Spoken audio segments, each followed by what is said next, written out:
Sir please.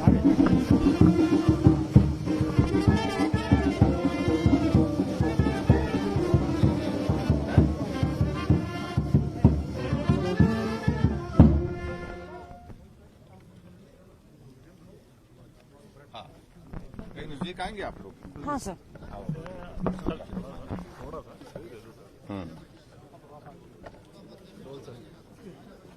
Sir आज Innova गाड़ी को फ्लैग ऑफ हुआ, इसके बारे में थोड़ा सा बताइए।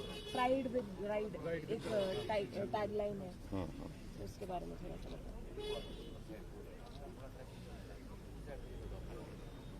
शिमला प्रदेश की राजधानी है और राजधानी के साथ साथ में ये एक इंटरनेशनल टूरिस्ट डेस्टिनेशन है।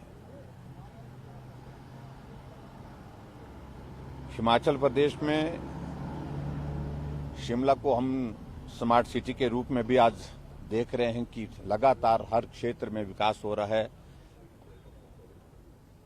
नए नए प्रोजेक्ट स्मार्ट सिटी के अंतर्गत स्वीकृत होने के पश्चात शिमला का पूरा नक्शा जो है बदल कर सामने आ रहा है और इसमें एक नई एडिशन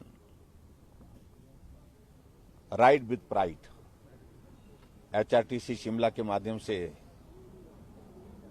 शिमला शहर में व्यवस्थित ढंग से हम बुजुर्गों के लिए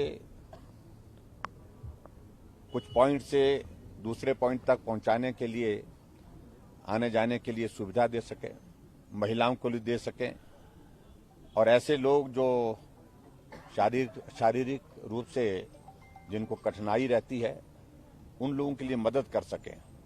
उस दृष्टि से राइड विद प्राइड की आज बहुत बेहतरीन शुरुआत शिमला में हमने की है और मैं एचआरटीसी को बहुत बहुत बधाई देता हूं। 18 इनोवा गाड़ियां जो है आज राइड विद प्राइड के इस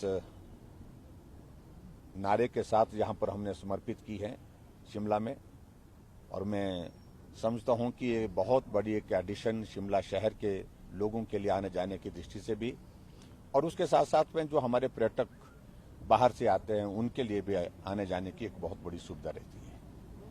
तो मैं बहुत बहुत बधाई देता हूं और मुझे इस बात की खुशी है कि ये सेवाएं यहां पर शुरू होने के पश्चात जो हमारे टूरिस्ट हैं, टूरिस्ट के साथ साथ में स्थानीय लोग हैं, उनको बहुत बड़ी एक सुविधा आने जाने की दृष्टि से रहेगी। और शिमला शहर में अमूमन ये देखा गया है लगभग 3000 के करीब जो है वो यात्री राइड विद प्राइड का इसका उपयोग करने की स्थिति में हो पाएंगे जब ये पूरा हमारा फ्लीट जो है वो 18 गाड़ियों का चलेगा। तो उस तरह से एक बहुत बड़ी सुविधा उस दृष्टि से यहाँ पर शिमला में मिलने वाली है और मुझे इस बात को लेकर के भी प्रसन्नता है कि स्मार्ट सिटी शिमला द्वारा हिमाचल प्रदेश हमारी ट्रांसपोर्ट कॉरपोरेशन के लिए 18 इनोवा टैक्सीज के अतिरिक्त 12 टेम्पो ट्रैवल तथा 20 इलेक्ट्रॉनिक बसें भी स्वीकृत की गई हैं। यानी कि आना जाना सुविधाजनक हो सब लोगों के लिए। उस दृष्टि से ये एक प्रयत्न एचआरटीसी की ओर से हुआ है और मैं एचआरटीसी की सारी टीम को बहुत बहुत बधाई देता हूं और मैं उम्मीद करता हूं कि शिमला शहर में इस नए एक प्रयास के बाद लोगों का आना जाना सुविधाजनक होगा। Thank you.